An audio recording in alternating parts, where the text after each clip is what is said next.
Assalamualaikum warahmatullahi wabarakatuh. Perkenalkan, nama saya Putri Aprilia Lukani. Kali ini kita berada di studio foto yang bernama Yourself Photo Studio. Yuk kita masuk.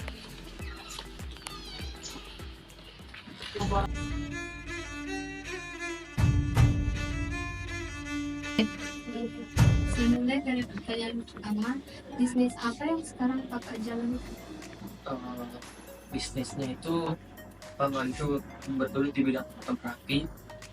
Kemudian kita lihat konsep yang terbaru dari anak-anak muda sekarang kan, dia konsepnya self foto studio. Jadi dia uh, sistemnya fotonya pakai remote, tidak pakai fotografi lagi. Uh, jadi dia bentuknya fotografi, bidang fotografi. Kapan usaha mulai dimulai? Kalau usahanya itu bulan Agustus tanggal 12. Siapa yang menjadi target pasar dari usaha ini, Pak? Kalau target pasarnya sih kita mengutamakan pelajar dan mahasiswa kayak gitu. Pelajar, mahasiswa, SD juga bisa, SD, SMP, SMA. Mahasiswa sih sebenarnya paling ruang lingkupnya paling besar. Mengapa kakak akhirnya memutuskan untuk memulai bisnis ini? Sebenarnya ada ceritanya sih kenapa baru bidang ini. Pertama itu sebelum buka usaha ini sempat kerja juga bidang yang sama tapi di Makassar. Makanya punya belajar di sana, akhirnya bisa buka bisnis sendiri sih. Apa perbedaan bisnis kakak saat ini dengan saat pertama kali dimulai? Perbedaannya sih nggak signifikan, cuman beberapa peralatan yang kita upgrade terus setiap bulan kan. Kalau ada dana kan bisa diupgrade lagi, kayak ruangan mungkin atau tempat duduk mungkin kayak gitu kan, pasti harus diupgrade. Kalau untuk hasilnya sih masih lumayan bagus sih dari awal sampai sekarang. Bagaimana kakak memasarkan bisnis ketika pertama kali launching? Oh ya, mengulik data sosial media itu yang paling utama. Makanya pas launching targetnya itu media-media besar seperti selebgram, dan juga sempat kemarin kolaborasi sama Palco Info. Kita launchingnya itu mengandalkan sosial media. Yang paling sekarang kan sosial media. Bagaimana cara kakak mengatasi rasa takut dan ragu dalam berbisnis?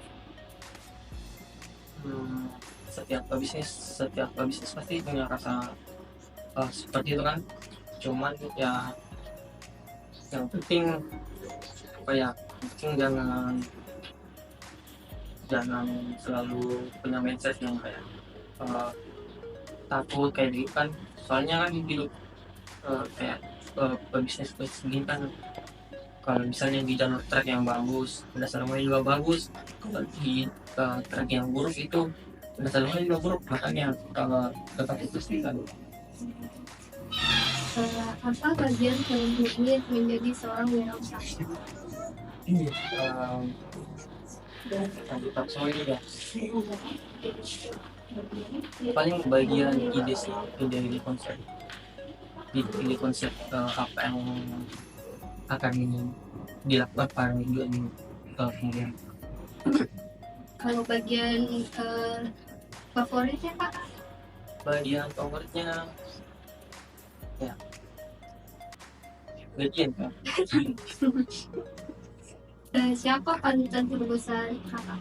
Kalau panutan terbesar teman-teman yang kemarin sempat bekerja sama di Makassar, itu panutan terbesar. Menurut kakak, kualitas apa yang harus dimiliki setiap pengusaha? Terus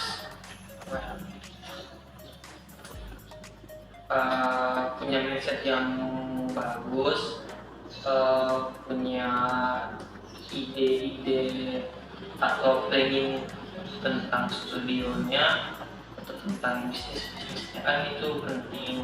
Kalau orang start nggak ada idenya itu jalannya pasti semakin menurun. Jadi kita usahakan kalau bisnis itu ya di konten atau brandingnya yang jelas untuk bulan-bulan seterusnya. Apa saja pengalaman pembelajaran terbesar kakak dalam menjalani bisnis?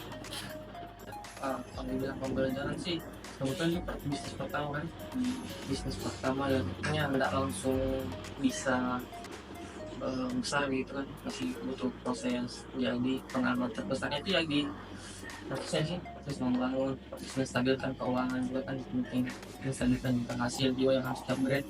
Bagaimana kakak mendefinisikan kesuksesan? Apa ya yang kalau saya menurutku bisa buka lapangan pekerjaan buat orang, kemudian merubah sedikit atau banyak kehidupan seseorang. Itu contohnya kayak karyawan kan, kita bukan pekerjaan. Tentunya roda kehidupannya juga kan agak berubah kan, ada penghasilannya juga. Jadi sukses itu bagi saya bisa buat orang merubah kehidupannya menjadi lebih baik lagi. Pertanyaan terakhir kak, nasihat apa yang akan anda berikan kepada seseorang yang baru memulai bisnisnya sendiri? Kalau nasihat sih, pertama masuk di circle yang apa ya, yang positif lah katanya. Enggak nongkrong sih boleh, tapi yang berbobot gitu.